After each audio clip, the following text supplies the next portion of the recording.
चौबीसों तीर्थंकर भगवान की, देवादिदेव 1008 श्री आदिनाथ भगवान की, परम पूजाचार्य श्री शांति सागर जी महाराज की, परम पूजाचार्य श्री विमल सागर जी महाराज की, परम पूजाचार्य श्री सन्मति सागर जी महाराज की, परम पूजाचार्य गुरुदेव श्री सुंदर सागर जी महाराज की, गुरुदेव समंत भद्र स्वामी की।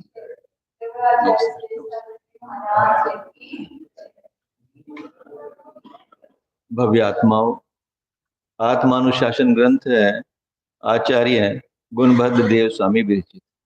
आचार्य भगवान इस शरीर के विषय में बार बार हमको बता रहे हैं कि शरीर कैसा है, किस तरह से इसमें आसक्त होकर जीव अनादिकाल से संसार में परिभ्रमण कर रहा है, इस शरीर में कितने सप्तमल धातु भरे हुए हैं, इससे क्यों नहीं वैराग्य हो पा रहा है, क्यों इसका उपयोग 24 घंटे अनादिकाल से इसी में लगा हुआ है, ऐसा आचार्य खेद भी प्रकट कर रहे हैं।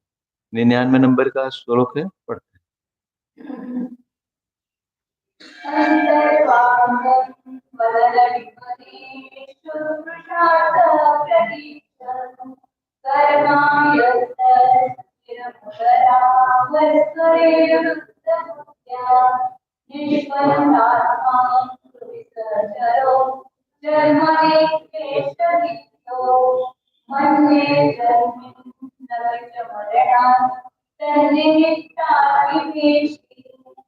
आचार्य श्लोक में जन्म के दुख और मरण के दुख के विषय में बता रहे हैं। जन्म का दुख अधिक है या मरण का? ये जीव किससे भयभीत ज्यादा है? जन्म के दुख से भयभीत ज्यादा है या मरण के दुख से भयभीत ज्यादा है? उसमें बता रहे हैं, जन्मनि, हे जन्म लेने वाले प्राणी।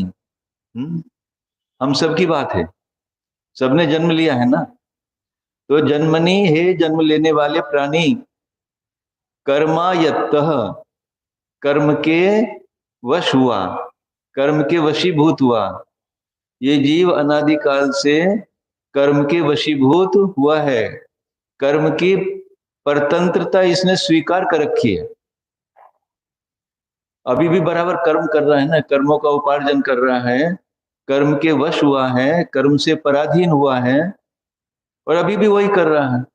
तो कर्म के अधीन हुआ ये जीव सुचिरम, उदर वश करे, उदर अवश करे। कर्म से क्या हुआ? जन्म लेने के समय मां के उदर में आया। कितनी देर तक रहा उदर में? थोड़ा समय है ये? बहुत समय है। यदि आपको कहा जाए कि 10 मिनट जरा ऐसी गंदगी में बैठ जाओ जहां मल की बहुत बू आ रही होगी, तो रुक जाओगे क्या वहां पर? तो 9 महीने तक उसको कहा चिरकाल, बहुत समय तक ये कहाँ रहा?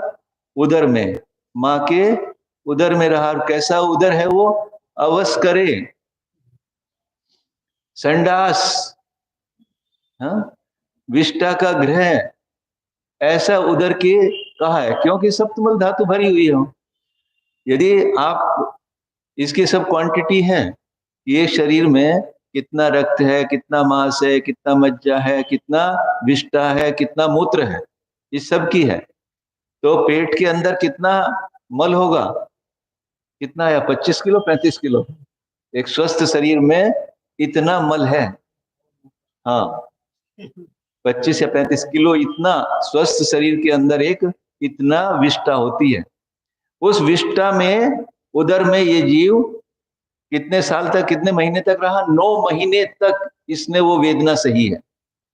और कैसा है? क्षुत तृषार्त, क्षुधा और तृषा से, भूख प्यास से पीड़ित। वहां भी कैसा रहा? मां के पेट में भूख और प्यास से बहुत दुखी था। और कैसा है?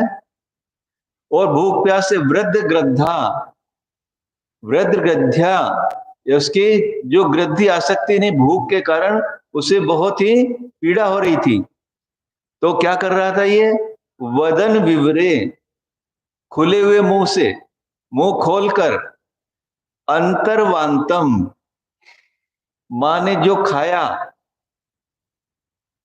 खाने के बाद कैसा होता है वो, मुंह में जाने के बाद यदि आपने चबा लिया, लार के साथ मिला, तो उसको बाहर निकालने में भी गिलानी होती है ना।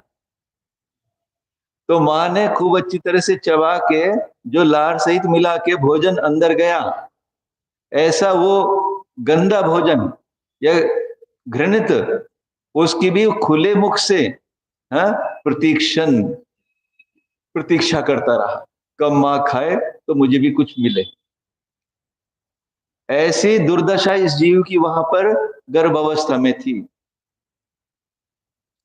तो और कैसा था वो गर्भ, गर्भ की क्या है विशेषता, और वहां पर निष्पन्दात्मा, इतनी छोटी जगह है कि उसने हाथ पैर भी हिला नहीं सका, इतना संकुचित रहा वहां पर, यूं पड़ा रहा, बिल्कुल हाथ पैर हिलाने को भी मजबूर हो गया, उसका भी दुख इसने उठाया।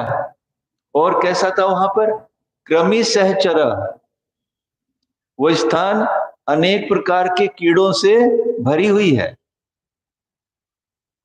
अंदर कीड़े होते हैं क्या, बहुत हैं, उनको भी लिया है कि उदर गंडु पदादि कृमि स्वभावी, ऐसे कीड़े गर्भ में हैं, और उन कीड़ों के साथ रह रहा है।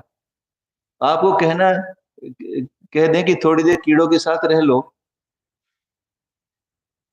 जो मच्छर दूर रहते हैं उनके साथ तो रह नहीं पाते, और कीड़ों के साथ ये जीव इतनी गंदगी में भी 9 महीने तक, एक दिन 2 दिन तो रह के देखो, 1-2 दिन की तो दूर रही, 1 आध घंटा भी नहीं रह सकते ऐसे उदर में, इन सब विशेषताओं के उदर में ये जीव कीड़ों के साथ, मल के साथ, मल में पड़ा हुआ 9 महीने जैसे बड़े काल तक रहा। और कैसा रहा, क्लेश भी था, क्लेश से भयभीत, क्लेश से, इतना क्लेश था इसके अंदर, और उसमें भी भय था। क्या भय था, आचार्य कह रहे हैं अब, मन्ये, मैं ऐसा मानता हूं। क्यों था वो भयभीत क्यों हुआ, जन्म लेकर भयभीत क्यों हुआ, मरनात विभेशी, मरनात विभेशी, मरण से डर रहा है, जन्म लेकर अब मरण से डर रहे हो। क्यों डर रहे हो मरण से, मरण से क्यों डरना, तो आचार्य कह रहे हैं कि क्योंकि वो मरण तत्निमित्तात, तत्व जन्मिन अपि निमित्तात, क्योंकि ये आगे होने वाले जन्म का निमित्त होगा मेरा मरण। जब देव मरण के पास यानी वो जो मरण है वो जन्म का निमित्त होगा, है? जब देवों की माला मुरझा जाती है, वो तो बहुत सुख में रहते हैं, शरीर भी बहुत सुंदर, और उनका शरीर कैसा है, वैक्रियक शरीर है, उसमें तो हाड़ मांस मज्जा कुछ भी नहीं है, बहुत सुंदर शरीर है उनका। अब वो सोचते हैं कि अब मुझे माँ के गर्भ में 9 महीने तक रहना पड़ेगा, इतनी गंदगी में रहना पड़ेगा, भूख प्यास की वेदना सहनी पड़ेगी। देवों में तो कुछ भी वेदना नहीं भूख प्यास की, जैसे ही भूख लगती है अमृत झड़ जाता है। तो अब वो डरता है मरण से, इसलिए डर रहा है, आचार्य कह रहे हैं कि शायद वो अब इसलिए डर रहा है मरण से कि मुझे पुनः जन्म लेना पड़ेगा, पुनः फिर वो शरीर धारण करना पड़ेगा, इस तरह से ये डर रहा है, विभेसी, तो डरता है अब मरण के भय से, इसलिए कि तुझे पुनः जन्म लेना पड़ेगा। अपने को लगता है कि ऐसा, या तो अच्छा तो शरीर मिला हुआ, इसमें शरीर में क्या बात है, खूब सुंदर है, ये चर्म से ढका हुआ शरीर, इतना गंदगी है इसके अंदर, वास्तव में यदि जरा सा भी ये चमड़ी हट जाए ऊपर से तो उस जगह को देखने को भी इच्छा नहीं होती, परंतु नहीं, ऐसे हम मोहित मूढ़ बने हुए हैं इस शरीर में कि इससे डर लगता ही नहीं, इससे वैराग्य भी नहीं होता। अगली गाथा में कहेंगे, इस शरीर से तो कितने अच्छे काम कर सकता है। आगे पढ़ो 100 नंबर।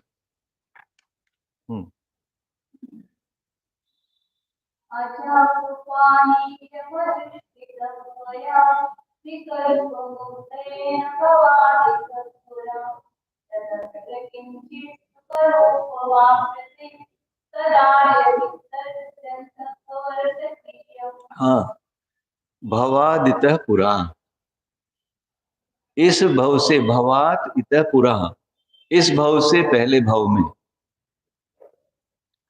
ये जो वर्तमान भव है, इस भव से पहले भव की बात कर रहे हैं आपसे आचार्य, कि तूने क्या किया, कि इस भव से पहले भव में भी सम्यक दर्शन से रहित हुआ।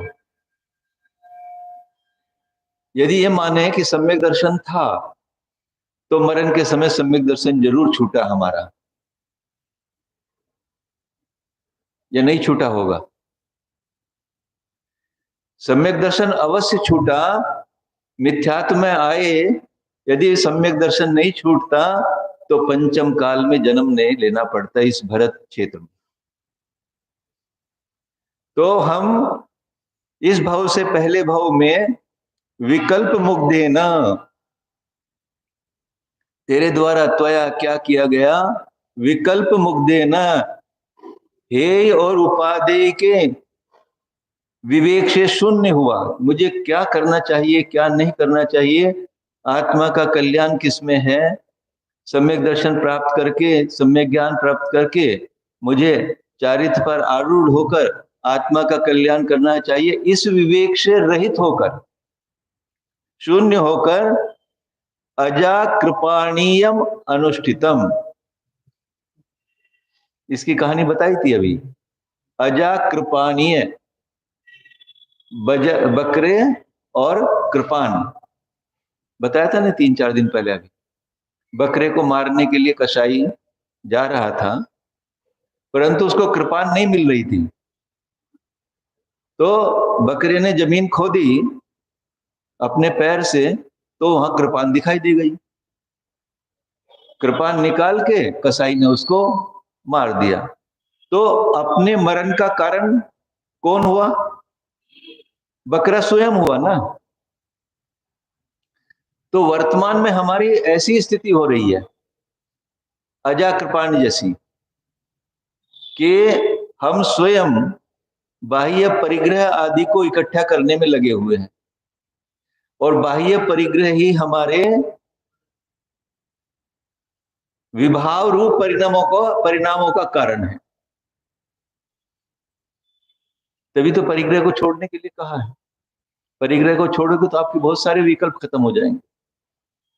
और यहां तक तो कहा आचार्य ने कि शरीर भी, गात्र भी परिग्रह है जिसका, मुनिराज ऐसे समझे, ये गात्र भी परिग्रह है मेरा। तो इससे जो हम अपना ही घात कर रहे हैं इस परिग्रह के द्वारा। तो आचार्य कह रहे हैं कि पिछले भाव में भी तूने यही किया है कि अपने आत्मा का घात तूने स्वयं किया है। हा? यद अत्र किंचित सुख रूपम आप्यते तद आर्य, हे आर्य। आर्य क्यों कह रहे कि जिनवानी सुन रहे हो, आपके अंदर ऐसे भाव हुए हैं, तो आर्य कि है आर्य।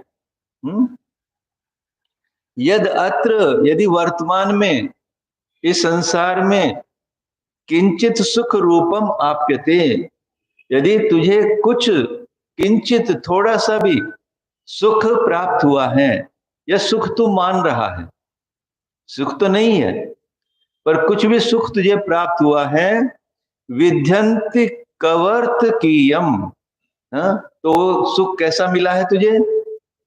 आचार्य कह रहे कि जैसे अंधे के हाथ बटेर लग जाती है। ये तो नहीं समझते कि अंधे के हाथ बटेर, ये मुहावरा भी है। उसको तो अंधे के हाथ बटेर लग गई, यानी जिसकी कोई संभावना नहीं रहती। इस मनुष्य पर्याय की ऐसी दुर्लभता है कि तुम्हें तो अंधे के हाथ बटेर जैसी लग गई। जैसे कोई अंधा आदमी हाथ फैलाए दोनों खड़ा है और एक बटेर नाम का पक्षी उसके हाथ आ जाए, और उसको पकड़ ले। अंधे को क्या पता कब पक्षी आ रहा, कब उड़ गया। तो ऐसे ही वर्तमान में जो ये हमें मनुष्य पर्याय मिली है, ये वास्तव में अंधे के हाथ बटेर जैसी है। ये बहुत दुर्लभ है। और इस पर्याय में यदि कुछ सुख मिला है, सुख भी वास्तव में है नहीं, पर यदि कुछ भी पूर्व पुण्य के कारण, पुण्य के उदय में जो कुछ भी तुम्हें सुख मिला हुआ है, ये वास्तव में बहुत ही दुर्लभ है। और इस पर्याय को पाकर यदि स्वाध्याय करने के भाव, और पूजा करने के भाव, और इसके बाद संयम लेने के भाव बन रहे हैं, तो वास्तव में ये उत्तरोत्तर दुर्लभ दुर्लभ दुर्लभ है। तो ऐसा जो सुख कुछ भी मिला हुआ है, ये सब बहुत ही दुर्लभ है। आगे पढ़ते 101 नंबर।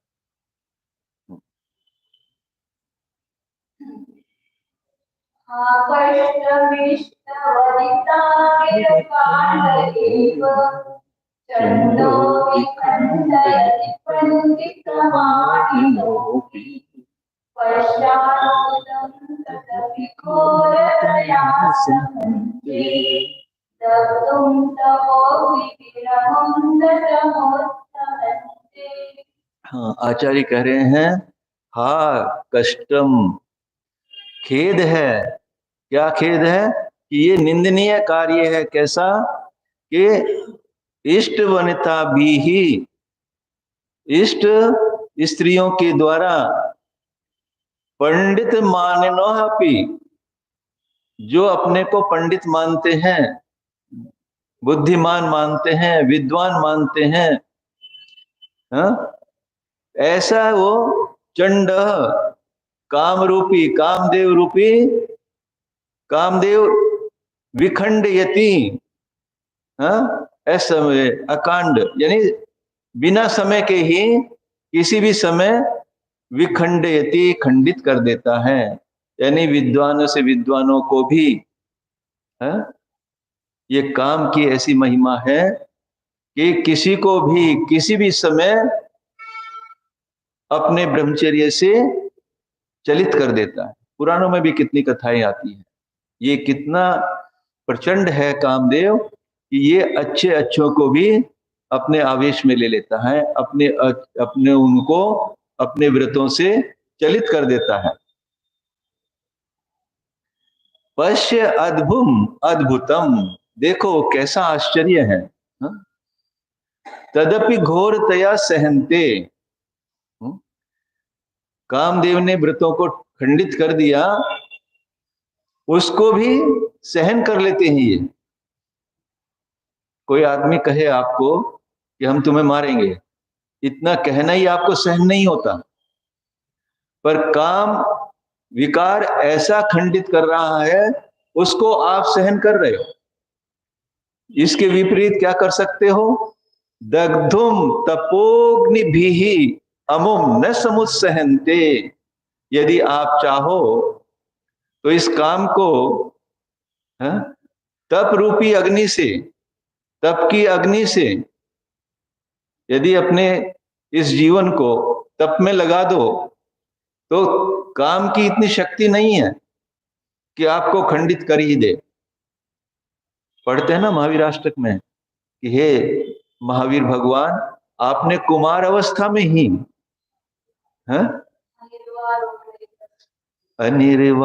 अनिर्वारोद्रेकस् त्रिभुवन जयी काम सुभट, तीनों भवनों को, तीनों लोक को जीतने वाले ऐसे सुभट काम को भी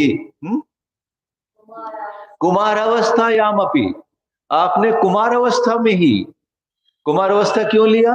कि उस समय काम का वेग बहुत प्रचंड होता है, कुमार अवस्था में ही तुमने उसको जीत लिया था, ऐसे सुभट काम को। तो आचार्य कहते हैं कि ऐसे सुभट काम को हम जीत सकते हैं। ऐसा सुभट नहीं है तो सुभट वो किसी भी विचलित कर देता है, परंतु इस आत्मा की शक्ति उस काम सुभट से भी अधिक है। तो ऐसे काम सुभट को तपो अग्नि भी ही, तप की अग्नि से न समुत्सहन्ते दग्धुम, क्यों नहीं दग्ध करने के लिए तुम्हें सहन होता है? तुम तप की अग्नि से उस काम को जला सकते हो, पर ये आप नहीं समझते, इतना साहस नहीं करते। यदि उसको आप तपस्या करो, व्रत करो, संयम धारण करो, तो उसको नष्ट कर सकते हो। ऐसी अनुपम शक्ति का पुंज ये परमात्मा है। हाँ? तो आचार्य कह रहे हैं कि यद्यपि काम बहुत सुभट है, बहुत योद्धा है, अच्छे अच्छे हाँ तपस्वियों को भी उसने अपने वश में कर लिया, खंडित कर दिया, परंतु ये जीव तप की अग्नि से, संयम से, व्रत से हाँ ऐसा दृढ़ होकर उसको नष्ट कर सकता है, परंतु ये सहन नहीं होता, ये करने के लिए आगे नहीं बढ़ता, परंतु उनके चक्कर में आकर ये अपने आप को दुखी करता है, उनको सहन कर लेता है।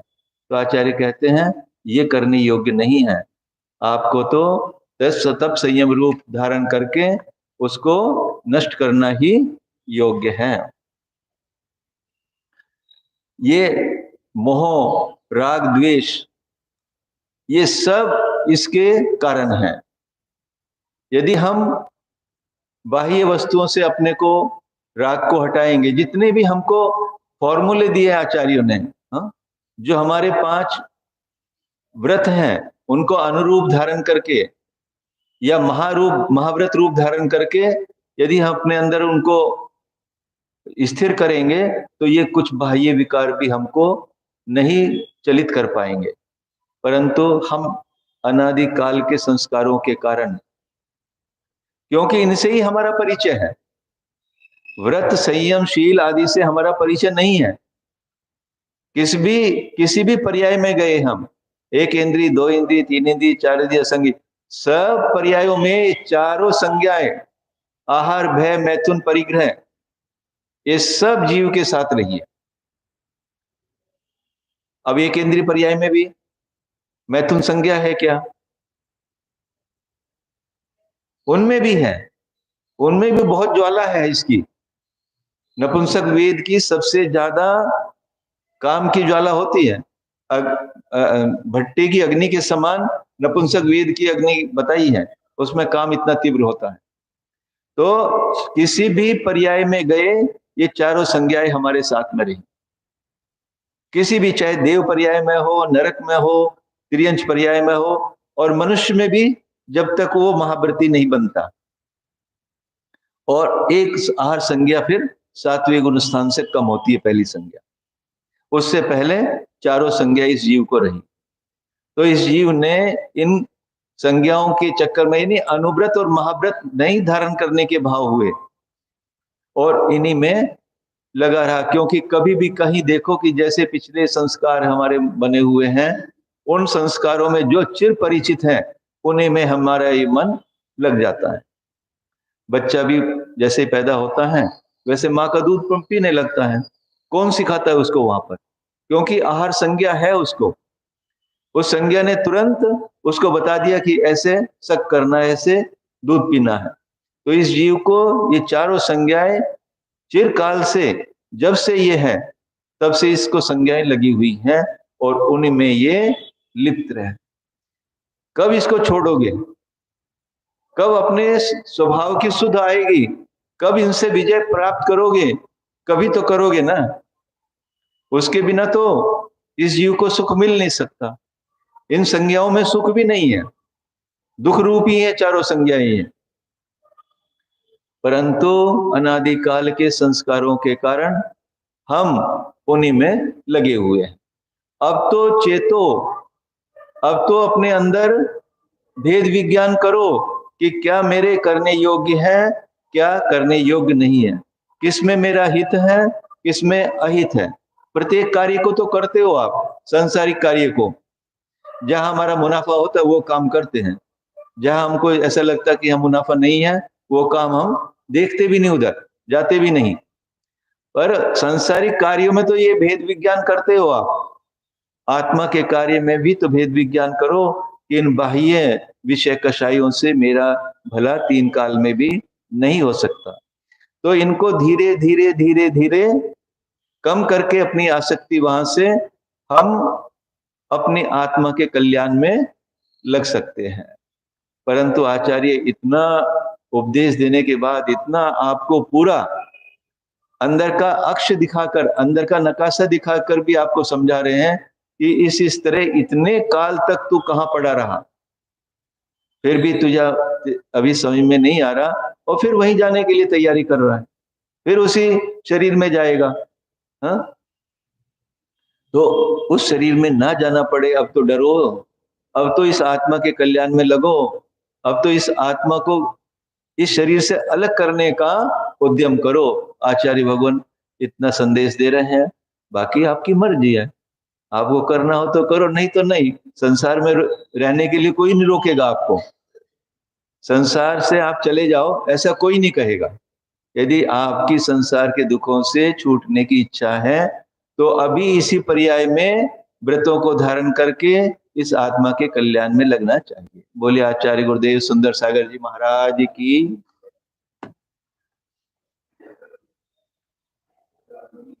ज्ञान से सूझे लोकालोक, सो वाणी मस्तक नमो सदा देत हूँ धोख। देव भजो अरहंत नित, गुरु से वो निर्ग्रंथ। दया धर्म पालो सदा, यही मोक्ष का। अथ पौराणिक स्वाध्याय निष्ठापन क्रियायाम पूर्वाचार्यण कुर्वीन सकल कर्म क्षार्थम भाव पूजा वंदना समेतम श्री श्रुत भक्ति काय सर्गम करोम्यहम्। चत्तारि मंगलम अर्हंत मंगलम सिद्ध मंगलम साहो मंगलम केवली प्रणत धम्म मंगलम। चत्तारि शरण